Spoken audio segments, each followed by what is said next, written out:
Now, I often get asked the question, Leanne, how did you co-found a charity whilst you were at medical school? So I've decided that I'm going to do a video outlining just that. Now, I'll start by just recapping, for those of you who are new to my videos, I'll recap what exactly my charity is, and then I'll talk you through the journey of how I took this idea and turned it into a fully functioning charity that has won numerous awards and is moving in a good direction thus far. So, to start with, to give you the background, I co-founded a charity called the Armitage Foundation. The Armitage Foundation is a charity that's committed to increasing diversity across UK medical schools. And this is important because at present there is a massive lack of diversity. In fact, half of the schools across the UK do not produce a single medical applicant. And this is shocking. I believe it's shocking. In order for the medical workforce to provide patients with the most effective healthcare, its workforce must reflect the diverse society that it serves. And in doing so, outcomes will be better for patients. And coming from the background that I come from, which is an underrepresented background, I believe I've got special insight into many of the challenges that these students are facing, which is why I felt so motivated to go about creating a charity to address this issue. Now, the first thing I'll say is that my initial idea was not to create a charity. Actually, my initial idea was just to create a medical outreach program. This was a program that I piloted in my old secondary school sixth form to the students. It's just that when I had done this pilot and I was reflecting, you know, I'm quite an ambitious person. So even though it started out as just the idea of having a pilot or a medical outreach program, I then realized that if I were to scale this thing and if I really wanted to create great impact, then I'd need a charity. I'd need something that had a little bit more legitimacy behind it, which is why I decided that it was the next best move. Now, I sought the counsel of a mentor. This is one of my first key points. It's very important in life that you seek out mentors, especially if you want to create a charity or create a business or create anything. Go and find people who are skilled and clued up in this area and ask them for their advice, ask them for their mentorship. Usually people are very happy to do this, okay? So I sought one of my mentors who has a wealth of experience in the charity sector, and I asked her for her advice about what the steps would need to be to set up this charity. And she gave me brilliant advice. She directed me to the government, the UK government's website, which talks about charity structures and the steps that you need to take. She told me to write a case report which was outlining the vision and the plan and what exactly the purpose of this charity would be. If you're thinking about setting up a charity, you need to have an idea about what type of structure you want your charity to have, because there are multiple different types of structures and these structures have different benefits. So my charity is a charitable incorporated organisation, but if you look on the government website, you'll be able to see that there are different types of charity structures, and it outlines the pros and the cons to those different structures. And you know, whatever your predicament is, whatever your vision is for the idea that you have or the kind of charity that you want to create, that will help you to make the decision about which structure will be suitable for you. So that was one of the first things that I needed to figure out.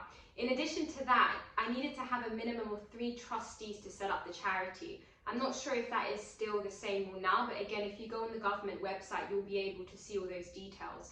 And so one of the trustees could be myself, it was myself, the other was my co-founder, and the other was the mentor that I first sought out for her advice. And now that I had this group of trustees, we worked together in creating what is called a constitution, which is a document that outlines your charity's purpose, the aims, what type of charity it is, what issues it's focused on.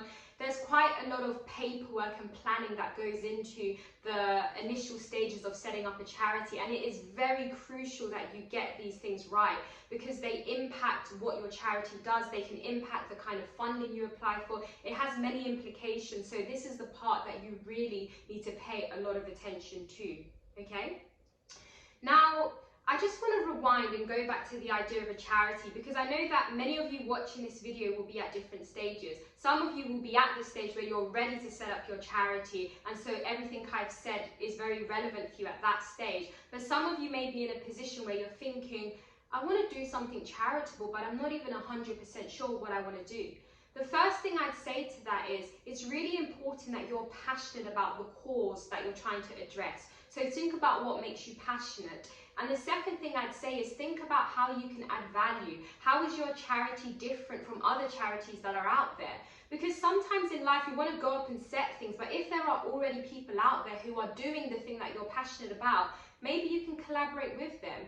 Because sometimes when you collaborate, you can actually be more effective than dividing off and doing your own thing, okay? So that's just the point that I wanted to make. But to continue on this journey of setting up the charity, now I want to talk about trustees, okay? Because trustees is a really important thing.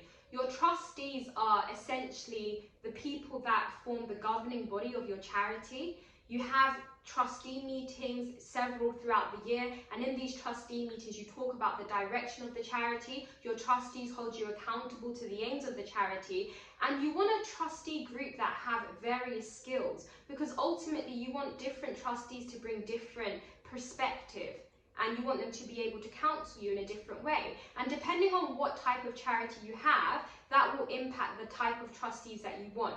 But generally speaking, some useful trustees that I could suggest for any charity would include a fundraising trustee, because most charities depend largely on grants, and a fundraising trustee will help to offer you the expertise so that you can go about effectively seeking out grants and being successful in your grant applications. In addition to that, you'll need an accountant, somebody who can do the finances for your charity. And this is so important because when you're applying for grants, you need to be able to have accounts that are audited and reported for grant giving bodies to feel confident to give you those finances. And indeed, when you do get those finances, again, you need to be very careful about how you're monitoring the money, and a trustee who's dedicated to looking after the accounts will be able to offer that for you. So those are two key people that you'd need on your board of trustees, as I would suggest. And in addition to that, it's always useful to have somebody who understands marketing and other things. But ultimately, your board of trustees will largely be influenced by the goals and objectives you have for that charity. So what I'm going to do now is I'm going to actually share with you the board of trustees that we have, and I'll talk through some of the key skills that they have and help you to understand why this is important for my charity, which is focused on increasing diversity across UK medical schools. So I've got a picture up. This is a picture that was taken at one of my trustee meetings. Not all of my trustees are in this picture, but for the ones who are, I'll be able to tell you who they are and what their role is. So on the bottom left, you've got Mo Akindole. Mo is a consultant in ambulatory paediatrics at King's College Hospital, which is in London. She's also the clinical director for children and young people with the Healthy London Partnership. And Mo is a really keen advocate for equity in the medical profession, and she helps to champion the least privileged to reach their potential. So Mo is really important because she's a consultant. So the charity is all about increasing diversity across medical schools so that we can have a diverse workforce of doctors. So having Mo's insight is invaluable, and it absolutely makes sense for us as a charity to have a doctor who is on our board of trustees, as well as myself, of course. In the bottom middle of that photo, you can see Georgina Wells. George is the CEO at Wellsaw Professional Services, and she's also the Deputy Head for Collective Leadership at the Cabinet Office. George is an entrepreneur with more than 10 years experience in strategy and business development and stakeholder management in the public, private and third sectors.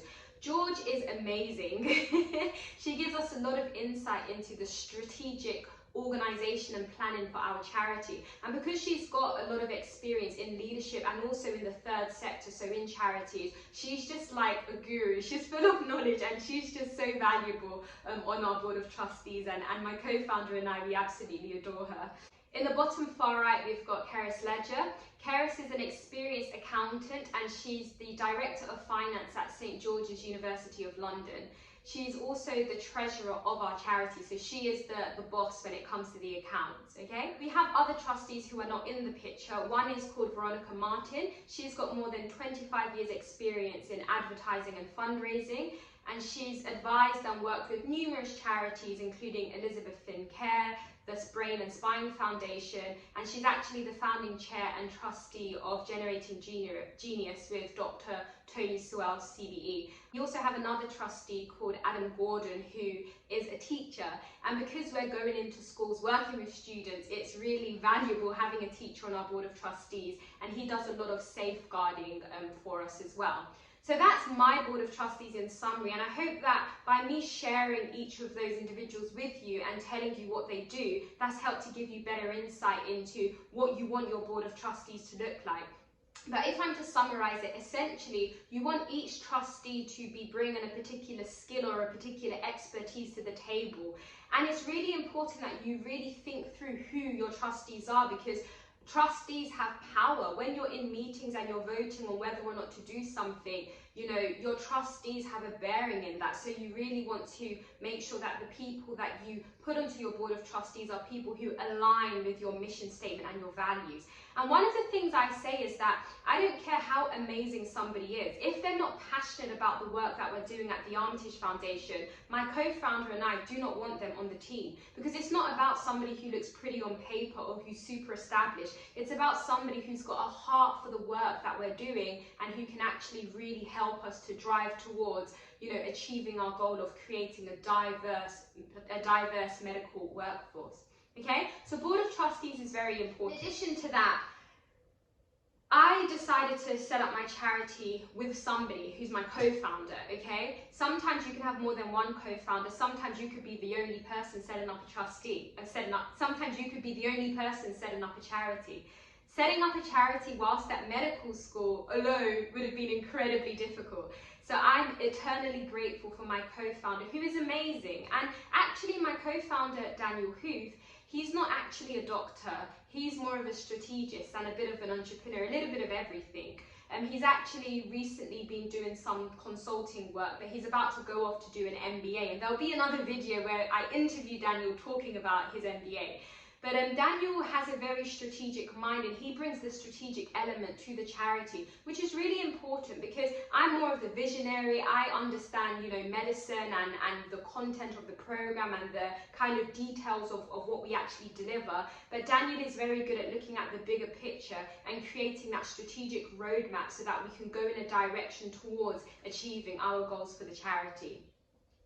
Now, I want to talk a little bit about funding. I know I touched on it earlier, but just to go into a little bit more depth, because as I said, many charities will depend on funding for their existence. And indeed, you know, I'm currently working as a doctor, so it would be almost impossible for me to run a charity whilst working as a doctor if I were running it alone. And so having funding is imperative because it means that we can hire people. And we have one member of staff who is our strategic manager, and she's absolutely amazing, and she really helps to make the charity function.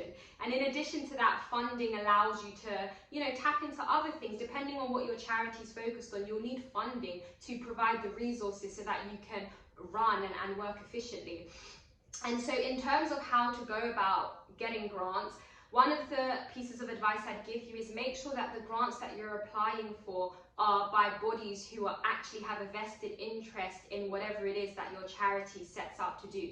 So using my charity as an example, we will look for grant-giving bodies who care about education, who care about healthcare, who care about diversity, because these are the kind of things that we're focusing on. So if you try to specifically find grant-giving bodies or organizations which are offering grants or some kind of financial support for charities, try to align with organizations that have similar values to you. The last thing I want to say in this video is I want to talk about your appearance, your brand as a charity.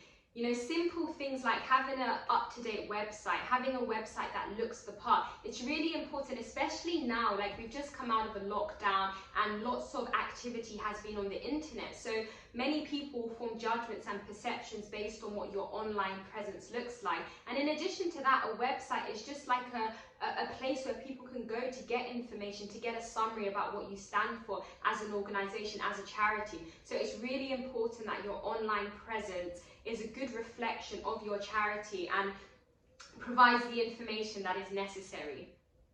So I'll end the video there. I know I touched on a lot of different things. it would be a really long video if I tried to go into lots of detail about each of those things, but I hope that kind of has given you an overview of some of the things that you need to think about if you're in those stages of trying to set up a charity.